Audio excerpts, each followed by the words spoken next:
more on Game 3, we head back up to Montreal to hear from JP Morosi and Mike Kelly and get their thoughts.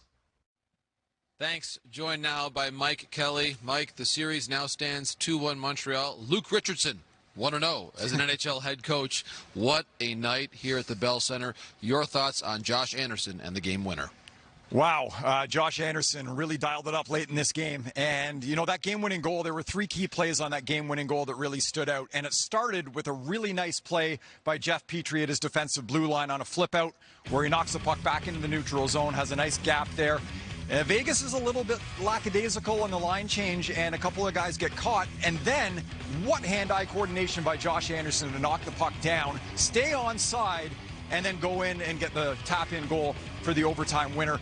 And obviously he scored on a fortuitous bounce to get this game to overtime to begin with, but he had a lot of really good chances in this game. And when Josh Anderson is at his absolute best, he's moving his feet, he's using his size, he's going to the net, and we saw a lot of those elements in this game. So this is a player that struggled a little bit to score recently. He came up with a huge game in Game 3.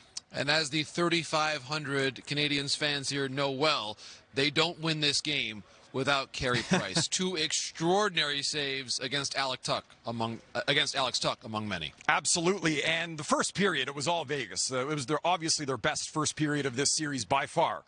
But when I think about the Alex Pietrangelo goal, that is a goal that you don't see Carey Price allow very often, and what he did after that to keep the Montreal Canadiens in this game, that's why he is such a money goaltender. It didn't deflate him. He made a couple big saves. Obviously, the 2-on-1 pad save on Alex Tuch stands out absolutely.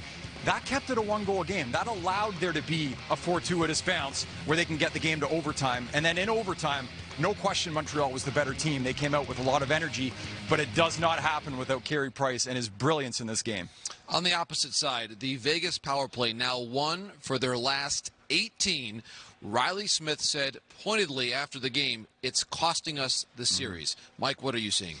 Well, look, the 5-on-5 play, we all saw it was good enough for Vegas in this game. They had a ton of chances. They looked really good. The power play is so deflating when you're not executing, and it's not Carey Price standing on his head in this game on the power play. It's a lack of execution by the Vegas Golden Knights, and they know it. That's why they're hard on themselves about it. Their entries into the offensive zone in this series on the power play, 40%. That is abysmal for a power play. As a result, they're not spending a lot of time in the offensive zone, and when they have the puck in the O zone, they're turning it over at a high rate. They had a little flurry around the net and a couple chances in this game on the power play. That was pretty much it. There wasn't a lot of good looks, so that's something that they absolutely need to address. They know it. They'll look to do it going into the next game because, as I say, the 5-on-5 play was good enough. Power play let them down in this game, no question. And it was noteworthy, Mike, after the game that Mark Stone, the Vegas captain, spoke very candidly, authentically, I thought, taking responsibility for himself, saying our top line has to be better. We have to have more pride in playing on the power play as well. These are his own self-critical comments about his line, which now, by the way, includes Tomas Nosek with Chandler Stevenson still out of the Vegas lineup. What a night in Montreal. The Habs now 9 out of 10. 9 wins in 10 playoff games. And, of course, on this night, the only time they led was when the last shot went in. Back to you.